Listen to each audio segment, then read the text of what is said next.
पहली घटना अष्टावक्र पैदा हुए उससे पहले की। पीछे का तो कुछ पता नहीं। गर्भ की घटना। पिता बड़े पंडित, अष्टावक्र माँ के गर्भ में। पिता रोज वेद का पाठ करते हैं और अष्टावक्र गर्भ में सुनते हैं। एक दिन अचानक गर्भ से आवाज आती है कि रुको भी, यह सब बकवास है, ज्ञान इसमें कुछ भी नहीं, बस शब्दों का संग्रह है।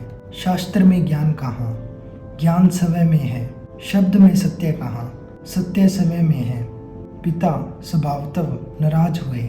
एक तो पिता, फिर पंडित, और गर्भ में छिपा हुआ बेटा इस तरह की बात कही। अभी पैदा भी नहीं हुआ, क्रोध में आ गए, आग बबूला हो गए। पिता का अहंकार चोट खा गया। फिर पंडित का अहंकार। बड़े पंडित थे, बड़े विवादी थे, शास्त्रार्थी थे। क्रोध में अभिशाप दे दिया कि जब पैदा होगा 8 अंगों से टेढ़ा होगा, इसलिए नाम अष्टावक्र। 8 जगह से कुबड़े पैदा हुए, 8 जगह से ऊंट की भांति, इर्छे तिरछे। पिता ने क्रोध में शरीर को विषिक्त कर दिया। अष्टावक्र के संबंध में दूसरी बात जो ज्ञात है वह है जब वे 12 वर्ष के थे, बस 2 ही बातें ज्ञात हैं। तीसरी उनकी अष्टावक्र गीता है, या कुछ लोग कहते हैं अष्टावक्र संहिता। जब वे 12 वर्ष के थे तो एक बड़ा विशाल शास्त्रज्ञ जनक ने रचा। जनक सम्राट थे और उन्होंने सारे देश के पंडितों को निमंत्रण दिया और उन्होंने 1000 गायें राजमहल के द्वार पर खड़ी कर दी और इन गायों के सींगों पर सोना मढ़ दिया और हीरे जवाहरात लटका दिए और कहा जो भी विजेता होगा वह इन गायों को हाँक कर ले जाएगा।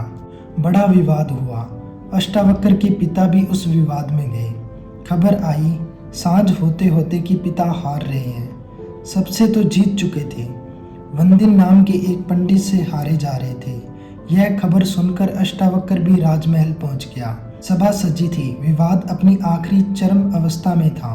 निर्णायक घड़ी करीब आती थी। पिता के हारने की स्थिति बिल्कुल पूरी तरह तय हो चुकी थी। अब हारे तब हारे की अवस्था थी।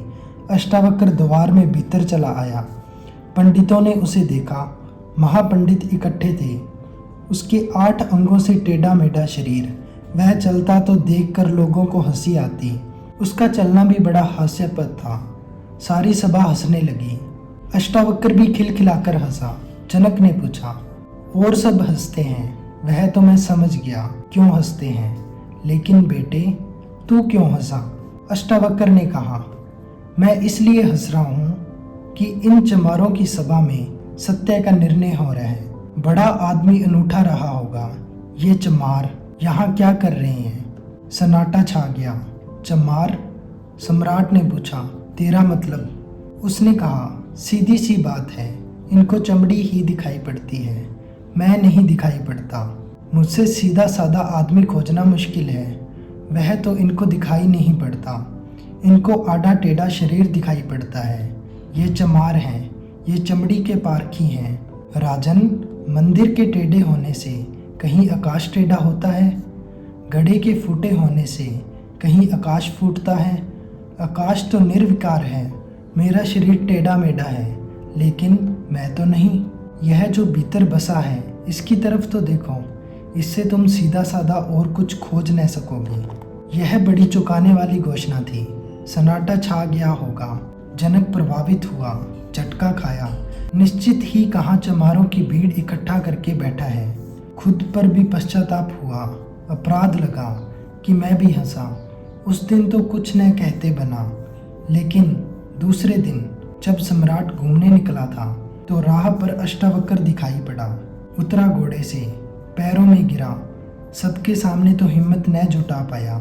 एक दिन पहले तो कहा था, बेटे तू क्यों हंसता है? 12 साल का लड़का था, उम्र तोली थी। आज उम्र नहीं तोली। आज घोड़े से उतर गया, पैर पर गिर पड़ा, साष्टांग दंडवत, और कहा, पधारो राजमहल, मेरी जिज्ञासाओं का समाधान करें। हे प्रभु, आए मेरे घर। बात मेरी समझ में आ गई है। रात भर न सो सका। ठीक ही कहा, शरीर को ही जो पहचानते हैं उनकी पहचान गहरी कहाँ? आत्मा के संबंध में विवाद कर रहे हैं और अभी भी शरीर में रस और विरस पैदा होता है, घृणा, आकर्षण पैदा होता है। मृत्यु को देख रहे हैं, अमृत की चर्चा करते हैं। धन्य भाग मेरे कि आप आए और मुझे चौंकाया, मेरी नींद तोड़ दी, अब पधारो। राजमहल में उसने बड़ी सजावट कर रखी थी। स्वर्ण सिंहासन पर बिठाया था इस 12 साल के अष्टावक्र को और उससे जिज्ञासा की। पहला सूत्र जनक की जिज्ञासा है। जनक ने पूछा, अष्टावक्र ने समझाया है।